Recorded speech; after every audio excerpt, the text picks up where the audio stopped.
to our Millennium Live listeners. Welcome back to another episode on the Millennium Live podcast series. My name's Connor Toohey, and I'm very happy to be here to be talking healthcare today. And for this episode, we have a very interesting discussion, and I have two really interesting guests to talk all about this digital black bag, just-in-time training for the digitalized health system. And I want to welcome our two guests on the podcast today. First, we have Bobby Zarr. He is the Vice President of Healthcare Strategy at uPerform. Bobby superheads the healthcare management team over at uPerform, helping health systems change the way software training is conducted with digital learning solutions. And Bobby, thanks for joining the podcast today, man. It's good to have you here. Happy to be here. And we also have with us Dr. David Butler. He is the CEO of Calyx Partners, as well as being an industry expert and respected thought leader himself for EHR implementation, stabilization, and ongoing optimization. He's got over 20 years of experience as an internist, pediatrician, physician executive, and consultant. Dr. Butler has advised organizations on clinical and IT governance, identification of high-value optimization opportunities, and realization of value from EHR implementation, something that we're going to be talking a lot about today. Dr. Butler, thank you so much for joining Millennium Live as well. It's good to have you here. Oh, good to be here. Thanks a lot. Look forward. So let's dive right into it.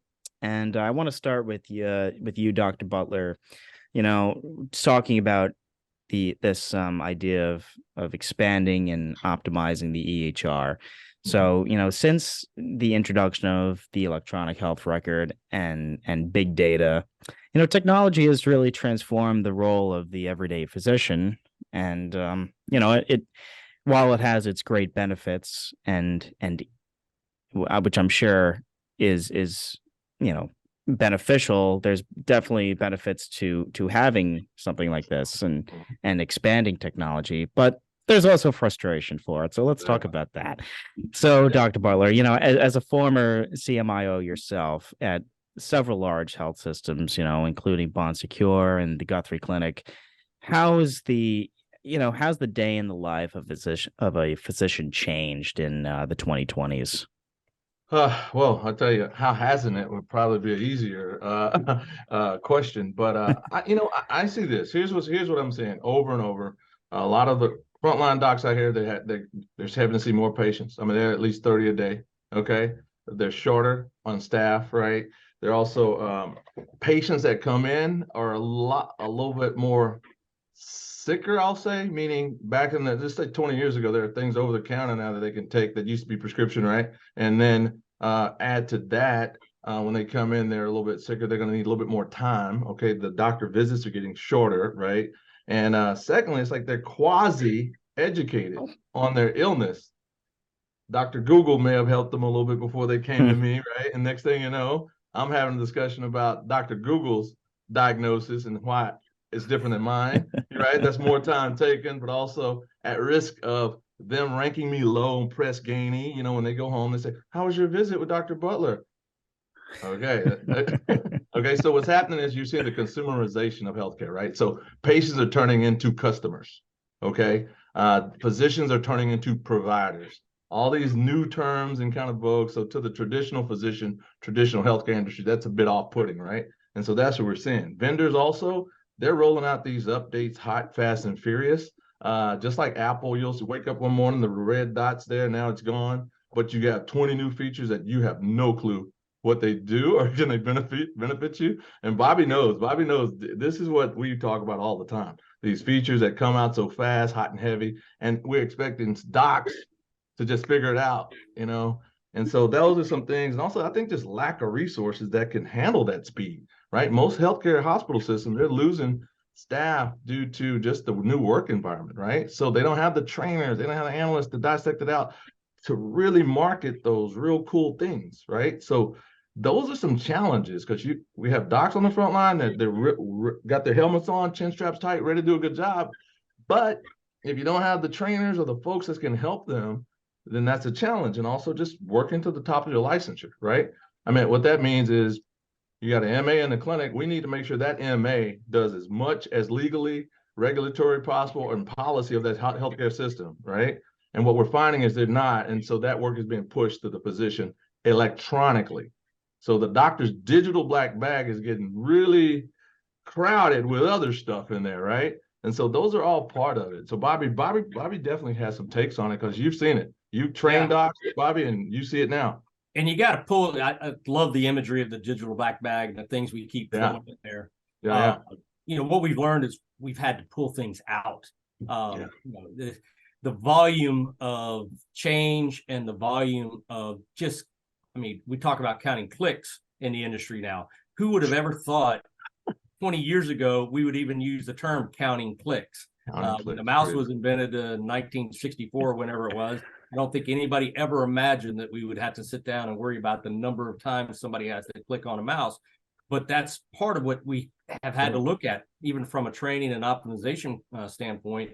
But then the other piece is we're requiring them to know things that they really don't need to know, that aren't part of their job anymore. That, you know, were never part of their job to begin with, but because we didn't have a way to automate it, we didn't really know how to automate it. We said it's their responsibility. For example, like discharge medrec. Who's responsible for discharge medrec? You know, the attending physician, you know, coming in, whoever's going to be discharging that. Well, he doesn't really have a clue of any of that, but because it's automated, it's in the computer. We got to get the data in the computer. Suddenly it falls on somebody's shoulders who really doesn't have that responsibility. That's not their expertise, but we push that off on them. So many things like that have happened that have caused, you know, that black bag to become full. That MedRec is a great example too. I mean, MedRec is just a mess right now across the U.S. I can say this confidently, and you can quote me on it, whatever, and no one's gonna. I know the data. We know the data. MedRec is where what it means to normal folks is you go in the hospital and ED. What's supposed to happen in the hospital and clinic every time, they should look at what meds you take, meaning that bag that's on your refrigerator up there, you know, grandma's refrigerator. Bring that in. We're supposed to measure, look at that. And then we're supposed to see what's in our computer and we reconcile and make it right. That is a lot of effort work on not only the patient, but also the clinic. And so if the doctor ends up having to do that, which happens a lot, that's laughable, right? And so that's where we are though, because some of these computer systems won't allow, or the companies that own the electronic, or the companies that purchase electronic health records, they may have blocked the nurse or certain people from doing that because it may not fit their job description that was probably more in the paper world than the electronic world. So what you're saying is a catch up. And what Bobby was saying, automating, we now can automate it. Let's automate it or create technical processes to get it done without the physician being the one to do it, because they're really like the golden geese, really. I mean, well, you bring up a good point, Dr. Butler, and that kind of leads me into my next question. You know, about technology and maybe where we are right now. You know, you've led several EHR optimization and transformation projects for health systems across the country. And, you know, based on your experience here, you know, where is healthcare falling short in this debate? Where are they falling short in its adoption, you know, whether it be automation, you know, some strategies that we've been talking about already, and overall use of technology, and where do we move forward with this? All right, Bobby, this one's for you, Bobby. Bobby never knows what I'm gonna say. He never, and I don't either. I really don't. So, but we've had this discussion over and over again. It's yeah. Part of the problem was David will talk about user experience and user interface for the EHR. And the analogy that I use is when the EHR first came out, and the prominent systems that we know of out there, they had great features. I mean, they had a lot of features on there. But what they did was they created their user interface was like going into a restaurant with a menu that has everything just listed, no organization to it whatsoever. So if you want an appetizer, you got to go through 4 pages to find out that, do they have a, simple appetizer that I want to have, or is it all the way down buried underneath the steak and the foie gras and all the other stuff that I really don't want? I end up having to dig through 10 pages of information. Would you go to a restaurant and be able to eat like that? No, but that's really the way the user interface was. It just had everything on there in your face. And it's like, okay, what do I do now? Yeah. And on that, Bobby, so as a doctor, we got to remember, like, we think in shades of gray, meaning that we can't lock in on it, this or that. A patient comes in, they could be twins. Okay. This medication, Allegra D or whatever we prescribe, works perfect for this one, but the next one may not work. So we have to think in shades of gray, whereas IT technology is very binary, black and white, right? Ones and zeros, right? So I think what has happened, though, is when an EHR vendor or folks start getting requirements, say, what do we need to build? What do they need?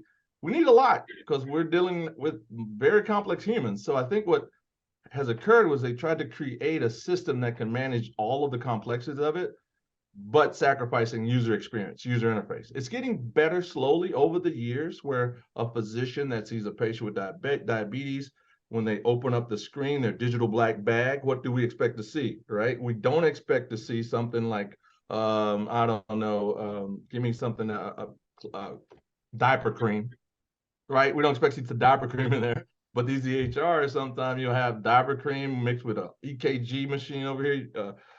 Just everything's there. So that has been a big challenge, and it's caused an increased requirement of training and things like that. And Bobby will talk a little bit more about it. But I think also, just when we take some of these key features, we as in a healthcare system that purchases large EHRs or technology, what I see a lot of times is just the sparse communication, change management. It's not a thing at some healthcare system. We really try, for example, send out an email, create a tip trick, sheet so that the physician knows what's new, what's hot, what's coming, but it's just not effective. I just saw an email come out the other day. A large system in the Northwest was asking, hey, what do you all do about this, and that, basically about when you get an upgrade, when it comes in.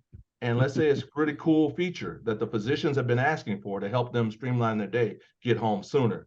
Well, the real question is, how do we then take that enhancement, get it test it out right, push it into production so that the doctors can then use it? Well, that's easy, not easy, but that's doable. What's hard is the communication, okay? Saying why we did that feature, why did we move this button over here and put this button here, even though you've been asking for it, it's in the middle of a workday. You get it?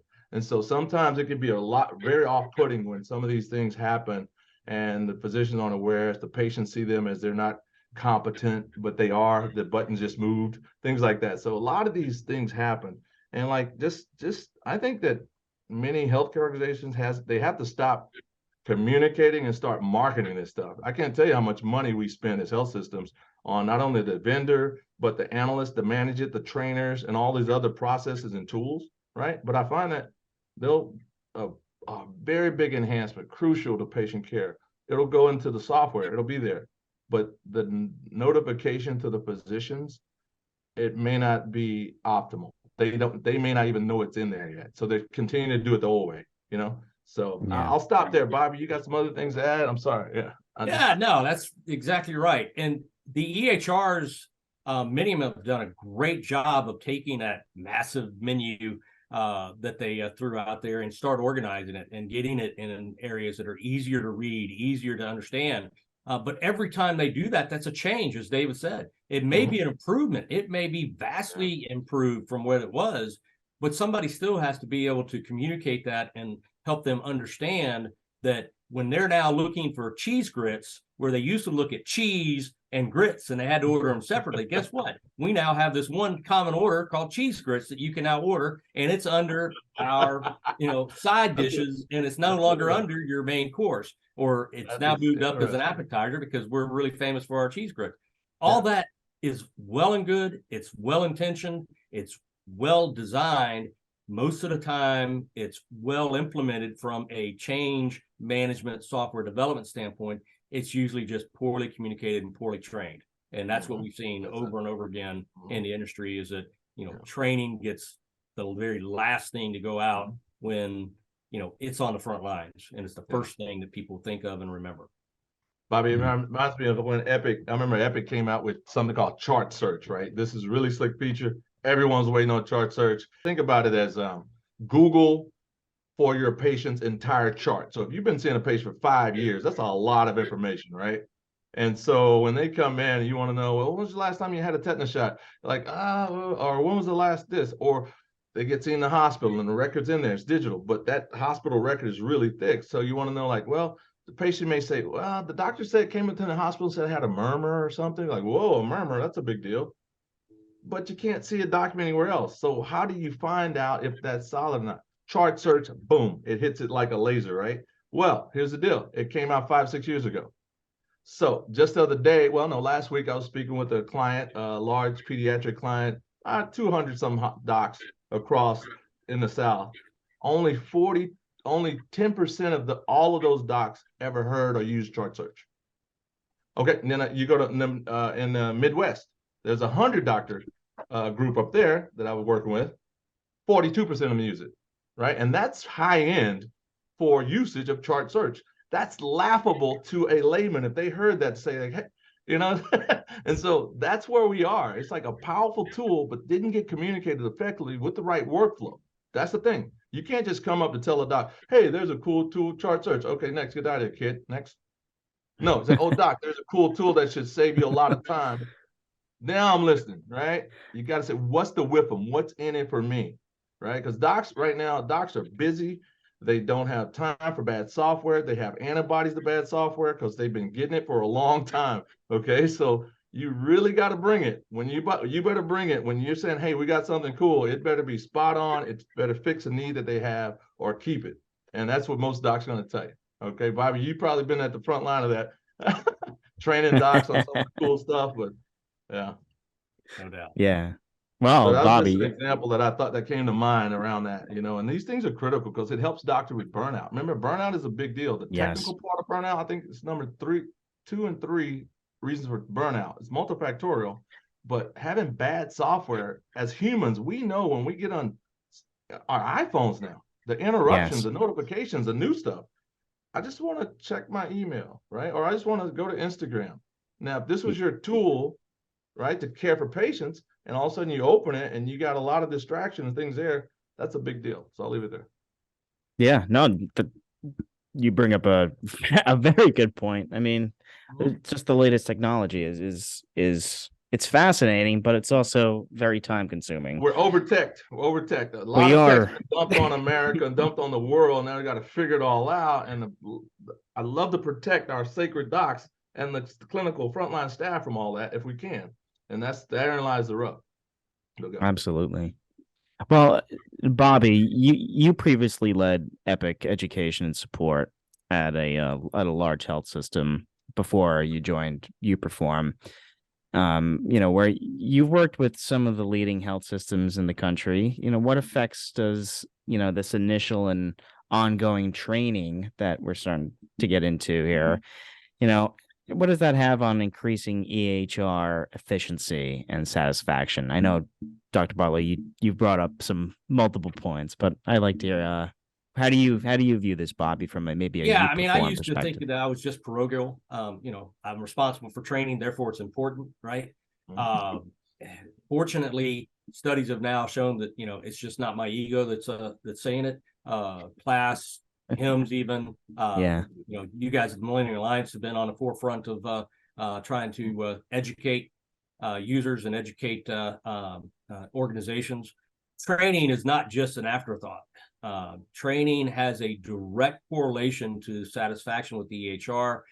If you take a look at the studies that have listened to providers and identified where they're struggling, as David said, burnout, it's the top 2-3 items on the top 10 list for a burnout on there. Class shows that they're half of the success of the EHR is attributed to training.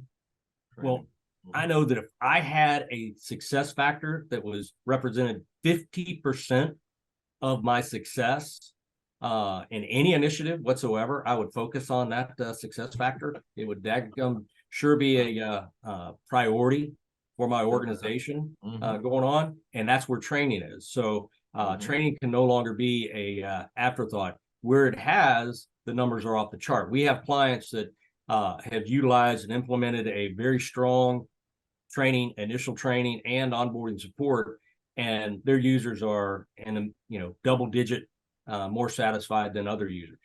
Yeah, no, Bobby David says, I'm gonna steal his thunder here. He brought something up. Poor training lasts 5 years, and he gave some good examples of that. Oh yeah, I know. And that class proved that. I mean, they done the studies and looked at it, and I think Taylor and those guys at class really do a good job, bang up job with that stuff. So yeah, no, it's real, but it's one of those things that I don't know about. I mean, you can tell me, this is conversation. I tend to wax philosophical sometimes, but I just feel that I hope that healthcare system hadn't just accepted it as it's what it is. The doc's going to be the doc. They'll suck it up.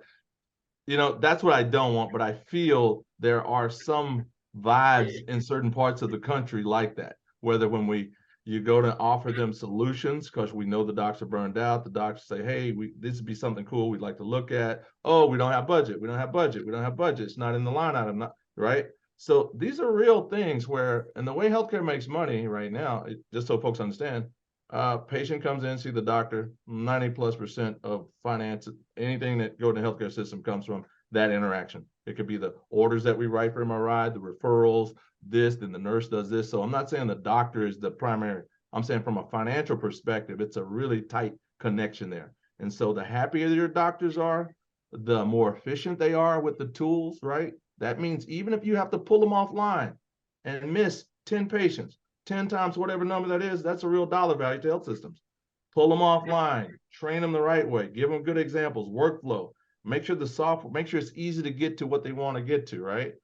And then you'll see a difference. But right now there's so much friction, cognitive friction to do stuff inside the HR, right? There's a lot of it in there. And so what the goal is going to be is for a healthcare system to really think about how they budget for the next year, budget for optimization, not just for go live, right? Bobby, you've heard this analogy before. I always think about go lives, big implementation. It's like having a baby, right?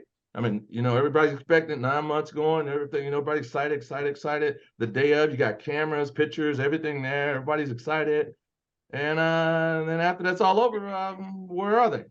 We call it go live and leave. That's what happened. The doc's like, wait, where are all the cool vests that could help us out and all that, right? So these are real things that has happened. So now the question is, 1 year out, the baby's waking up hungry. You got Bobby and me showing up. That's all you got. So, yeah, all right. You get the drift, right? Yeah. Let's cover this now. Luckily, David's going to pay for his education. I need the mom and daddy that budgeted for us to come there, Bobby. We're just showing up on our free. So, hey, this is a nice segue into the next question. So, we're having these troubles. How can technologies like uPerform help bridge that technological gap, that knowledge gap, that skills gap, while making a substantial impact on the user experience, but more importantly, increasing that provider EHR satisfaction and taking away that part of the burnout for physicians? Mm-hmm. One thing that I think that we need to recognize is that technology training is different than clinical training. And in healthcare, we are so used to everybody from the doctors to the nurses, even down to the staff, your support people, your administrators. They've all are used to that structured clinical way of doing things, almost like a university. Okay, I'm gonna do this, and now I'm going to sit in class and I'm going to learn this, and I've got a police professor, and I'm going to go away. Mm-hmm. IT technology doesn't work that way.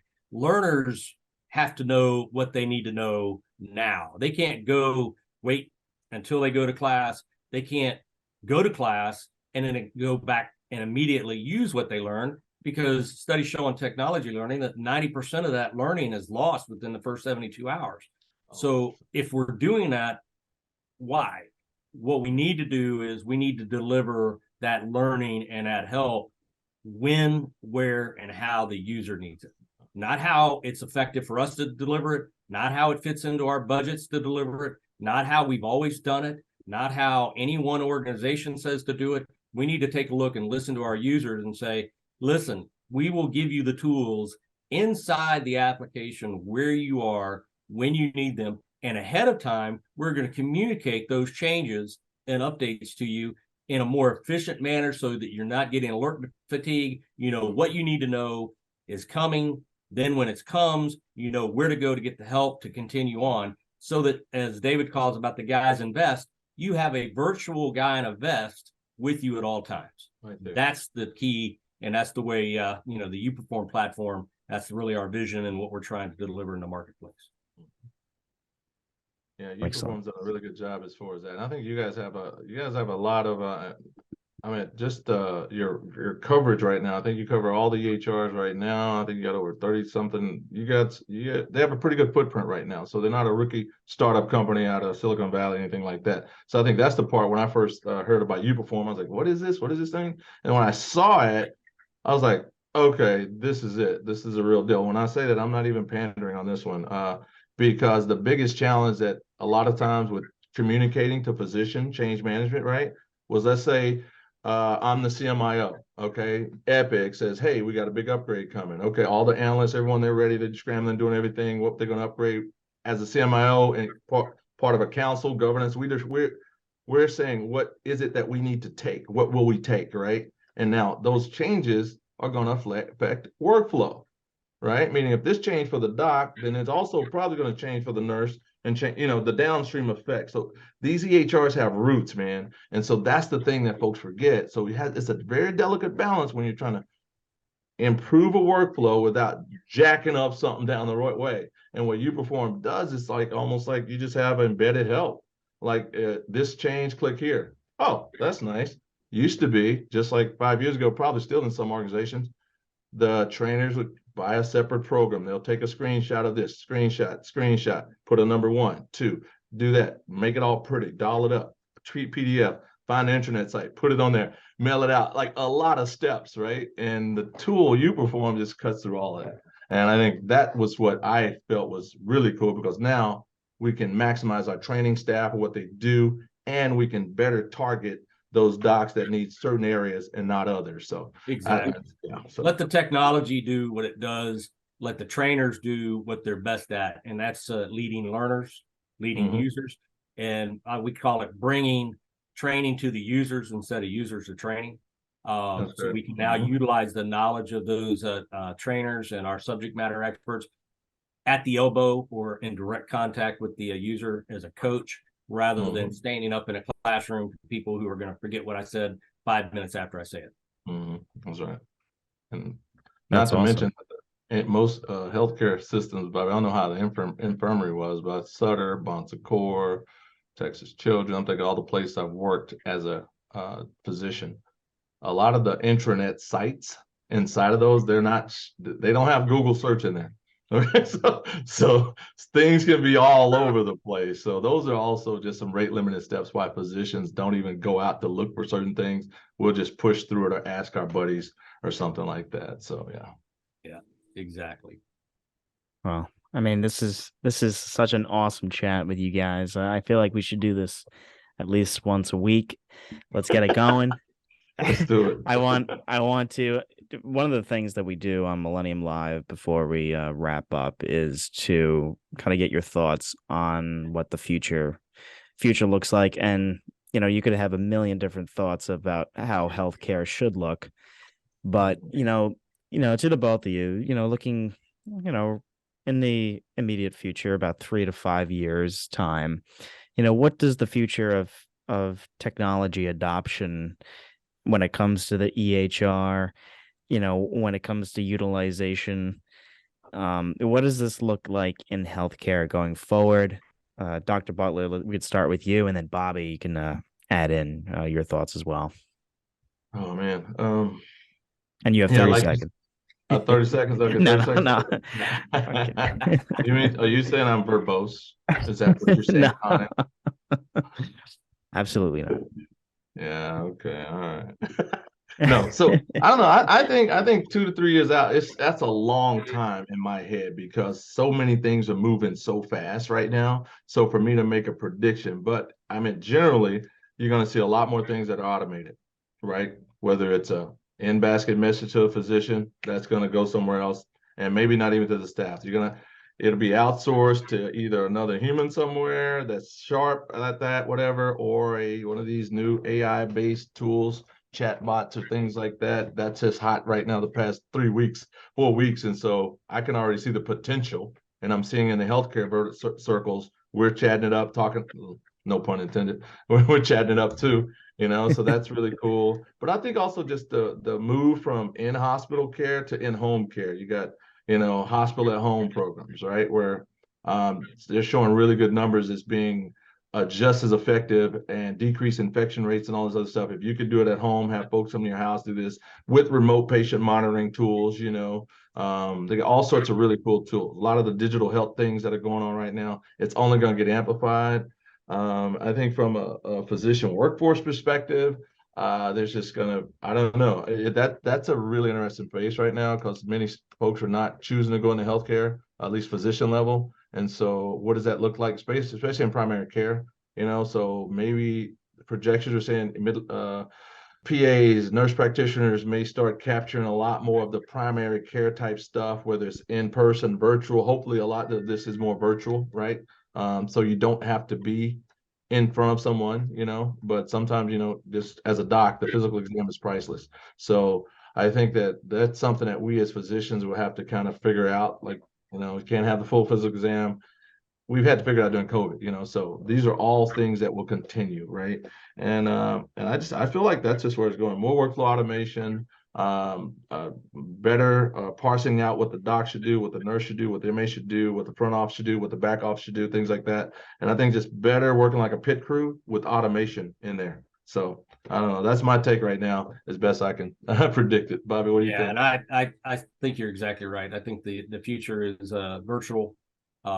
We're looking at the same thing from a training learning standpoint of using AI, creating that virtual assistant that is anticipatory, can watch David's expressions and by camera and see him scratching his head, and, shaking his head, and, trying to figure out, what he's supposed to do next. But being able to interact with the virtually, I think will be really important to extend that real time just in need so that they have not only, a written document or video or something in front of them, they've actually got a live or even a AI augmented person, which is actually technology that is coming of age now, that has some empathy and can, understand them and communicate right back with them in there. So I think that, virtual is going to be the future. We may not like it in some areas. We got things to figure out, as Dave says, on it. How do we get the touch aspects to it, the physical aspects worked out? But I think that, from training and from healthcare providing, it's going to be virtual. Absolutely. Well, I want to thank the both of you. Bobby, thanks for your time today and talking about uPerform and being a healthcare technology pioneer. I'm also aware that you're a veteran of the United States Army, so thank you for your service. Thank you for your service. And David, thank you. Thanks for all your insight and how you're committed to fixing the U.S. healthcare system and really truly guiding organizations through this rapidly changing landscape that we're talking about here and the digitizing healthcare delivery. So, Dr. David Butler, Bobby Zarr, thank you for joining the Millennium Live podcast. This has been a great conversation and hope we can do this again in the future. Thanks so much. Look forward to it. Thanks a lot. Look forward to it. Also want to shout out the uPerform platform. If you do have any interest in exploring further, we'll have the information included in the link of this episode. And you can also learn more by going to uPerform.com.